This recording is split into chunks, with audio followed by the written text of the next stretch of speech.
Good morning and welcome to this week's edition of Winston's Weekly, covering all things property. I'm Manny Anton, your host for today's Property Chat. Winston, welcome back. Thank you. Okay, let's get started as we usually do with the US markets. Another big week. President Joe Biden's pulled out of the election race, and we've also seen a continuing sell down in big tech in favour of the more cyclical sectors and the small cap names, which is fantastic to see. So obviously the market looking for a little bit of value now, and they're starting to go down the curve a little bit. There were also some economic data points released this week which continue to point to a cooling outlook. So we had US PMI manufacturing index that was lower than expectations, again pointing to a possible contraction as new orders, production and inventories all declined. So that seemed to impact the US markets sort of midweek. Wednesday report in the US also showed that new home sales came in lighter than economists had expected for the month of June. So what all of this means is that traders, according to some of the measures, are now attaching almost a 100% probability of a rate cut in September. Yeah. So what are your thoughts on the latest? Well, it's primarily on the back of that expectation that this rotation is taking place out of the high-flying Magnificent Seven and the tech stocks and into the small caps and interest rate sensitive sectors, because lower interest rates should benefit the businesses in those sectors. So we're seeing that rotation.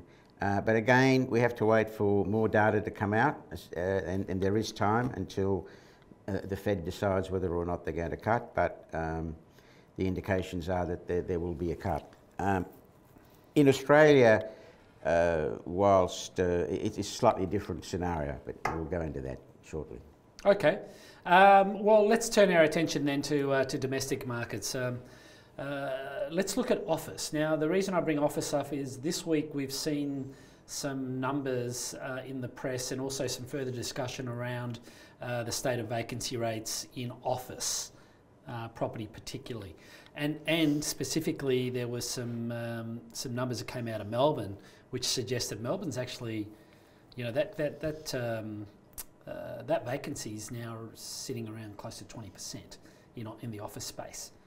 What are your thoughts on that? I mean, I guess it's not surprising that office is weaker, but yeah. It shouldn't really be a surprise. Office has got a number of headwinds.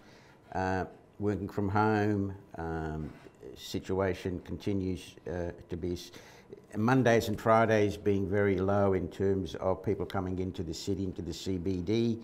I actually park in a railway car park and I catch the train in, and Tuesday, Wednesday, Thursday, unless I'm there by a specific time, the car park's full.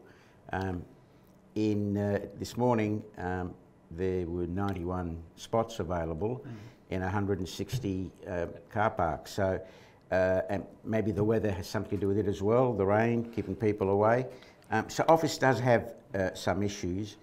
But we're also, what's happening, there is some sort of rotation happening in the REIT sector, because the high flyer in the REIT sector over the year has been Goodman Group, which is 40% of the index, and that stock has come down this week.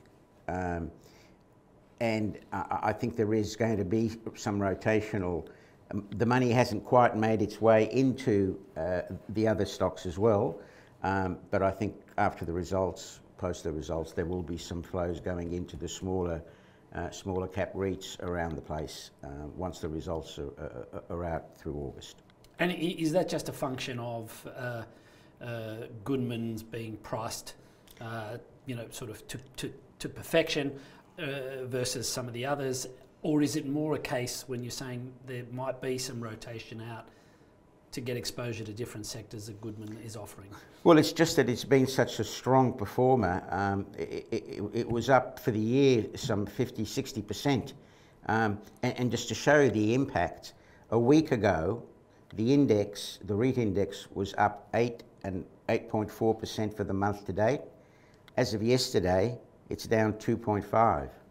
So and Goodman's is a big component of that, and it's been coming down, so it does impact on the sector overall. Sure, the other stocks, the other larger stocks, have come down as well, but Goodman's is the one that everyone, particularly the general equity guys who want an exposure to property, have been doing it via Goodman and Goodman alone, and so they're taking some off the table now, given where it's been over the last 12 months. But is that coming out of Goodman, as you're suggesting, and going into other property names, or is it leaving the sector? Well, looking at the other stocks that have come down as well, I don't think we're seeing the rotation take place as yet. What we're seeing is a decline in the exposures to Goodman.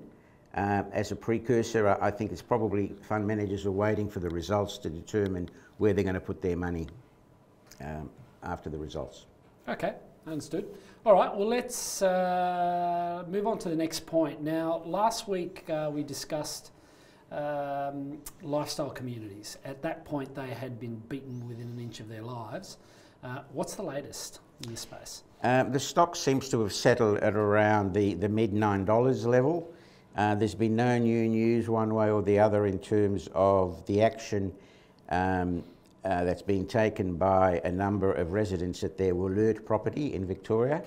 And that's going to a tribunal, not a court, it's a tribunal as such. Lifestyle have actually asked for it to go directly to the High Court, the Supreme Court, to get a ruling rather than wait on the legal aspects of whether deferred management agreements, DMAs, are actually legal, which have been in place ad infinitum for many, many years, and other entities also use them. So they're banking on the basis that they have been in place, they are legal, whereas the residents in Euree that are kicking up a fuss are saying it's illegal to have DMAs in place. Okay, understood. All right, well, let's move on to our next one, which is our Stock of the Week segment. Good. So, Winston, what stock have you chosen for us this week? The stock I've chosen to spotlight is primarily hotel property investments. The code is HPI. It is a component of the REIT 300 index. It has about 194 million securities on issue. It has a market cap of 650 million. It pays a half-yearly distribution of 9.5 cents, so that's 19 cents for the year, and it's on a yield of 5.8% based on the closing price last night of $3.30. Now, the interesting thing is that Charter Hall, through the Charter Hall Wholesale Trust Management, own 17.15% of HPI. Hotels are doing very well. There's been a lot of transactions in the hotel sector, so valuations are believable in terms of what prices are changing. Last year, HPI had revenue of 79.9 million, on which they made a net profit after tax of 3.6 million. It's in a good property subsector. Management's very, very good. It pays a decent distribution.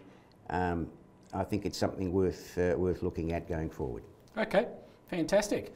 All right, well, let's look to next week. So what should we be expecting on the property front?